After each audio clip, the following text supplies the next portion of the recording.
Minecraft content on YouTube has been absolutely fantastic for well over a decade now. I mean, like, seriously, we've seen so many good series on, the platform.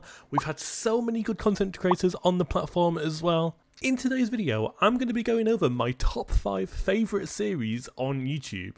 In at number 5, I'm going to go with an instant classic here, and that's going to be Stampy's Lovely World. It's probably the first series that I ever watched, it's probably the first series that most of you ever watched. I mean, especially if you were like a console edition player, you already knew who Stampy was just because he was in the tutorial world, for example.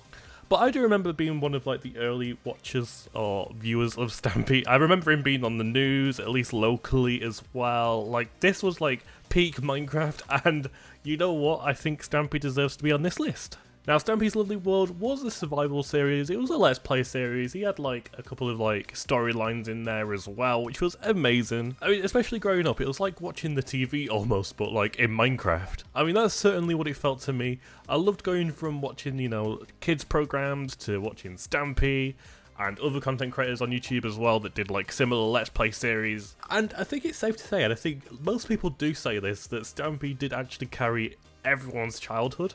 At least everyone who watched YouTube as a child on Minecraft. I mean, not only that, just the people that, were in Stampy's Lovely World. At first, they were like real people, and then towards the end, it was like just characters. It was really nice, and it was really nice to get to know loads of people as well. And back when I first started watching it, I always used to like type the gamer tags into YouTube and watch the, the people's channels as well. I think as an example, I think Squishy's one. I think if anyone remembers, like Mini God, that's a long time ago now. But those are the people that, used to appear on Stampy's Lovely World, or at least Stampy Longnose's channel. In at number 4, I'm actually going to be saying Chichi Gaming's Hunger Games series. Now, this was something he uploaded quite regularly. I mean, I think this was his most popular series by far. Originally, he did it on the Emerald Isle, which was his server, and then obviously stuff happened and he made Chichi's network and uploaded Hunger Game videos on that server. And you know what, this was like really great to watch. I really enjoyed playing the server after watching Chichi upload himself. I mean, if you don't know what Hunger Games is, then you really need to go and read the Hunger Games book, because it's exactly like that, but in like Minecraft form. It was always good becoming one of those little tryhards, on Hunger Games servers, just to try and kill maybe Chichi's Gaming, every time he streamed. I think he used to stream like every Tuesday, and I always used to like try and hop in his game.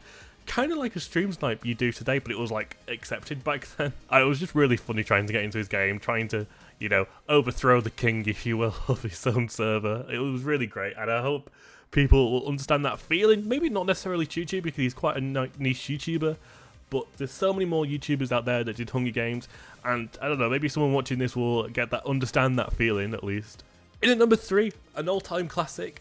And you know what, I would put this as number 1, but there's just so many, YouTubers at the minute that have done really good on the platform. And that's going to be iBallistic Squid's Sky Island Challenge. Oh my god, this has to be by far my favourite series growing up.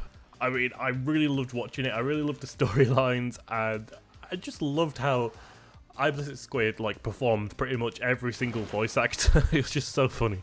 I mean, I don't think I believed it when I was younger, but I've definitely watched it a few times, since originally watching it, and it's just so funny to me now. And, the Sky Island Challenge was a massive trend set by Stampy. I think, oh wow, yeah, was it Stampy that originally started this, or the way, Squid did it? I think Stampy originally did it, and then loads of other, YouTubers started to do it, and it was called Stampy's Sky Island Challenge. I think you had to do a set of quests, if I remember correctly. I think there was, 10 quests. Oh my god, that is going back a bit now. Oh, imagine if I'd, started one of those series again. Would it do so popular today? I don't know. In at number 2, it's actually going to be a series I watch concurrently today, and that's going to be Hermitcraft. Now, Hermitcraft is an SMP series. It has been going on for at least a decade. I want to say a decade now. It's been that long. It has been awesome, and it's still going strong today. All the popular content creators on there are still getting millions and millions of views on the series, and it is by far Minecraft's most popular series, I want to say. Hopefully that's not a controversial take, because I genuinely do believe it is Minecraft's most popular series. Now, Hermitcraft has been here for so long that it never really fit into a trend, because there's been multiple SMP trends. I guess Hermitcraft has just gone on for so long that It's been in and out of trends, but you can't really say that because it's still doing really popular, and it always has been really popular. And finally, at number 1, I'm just gonna say it. I'm gonna say Friend or Foe. At least the original Friend or Foe. I mean, I know they're doing a season 2 right now, but season 1 of Friend or Foe was just top notch. It was my kind of content because it was PvP content. It was on Java Edition. Lots of my favourite content creators were doing it. I think at the time it was iBallistic Squid, SB1037, Tomahawk, and Big B Stats. And all 4 of these YouTubers I've watched at some point in time. And you know, Friend or Foe, it's like a massive challenge where, you know, it has to be the last person standing pretty much. You're all on 10 lives. You could gain lives back then. I don't know if you still can, to be honest. I remember they had to stop giving people lives because the series was just going on forever, so they had to like take out that element. But it was so good watching, you know, the YouTubers kind of like truce and then betray each other and, you know, just genuinely fight each other until the very end, until the winner was announced. I'm telling you what, you cannot beat a series like Friend or Foe. It's like an SMP again, but you're fighting. You've got a challenge to try and achieve. But yeah, that's pretty much it. And let me know if you've got any other series out there that you've really thoroughly enjoyed throughout your, you know, time. YouTube has been on for years now, and there's so many content creators out there that it's really hard to actually try and pick 5 of my favourite series. I probably missed like a really obvious one that I've really enjoyed in the past. Make sure to leave a like if you have enjoyed, and I'll see you in the next video.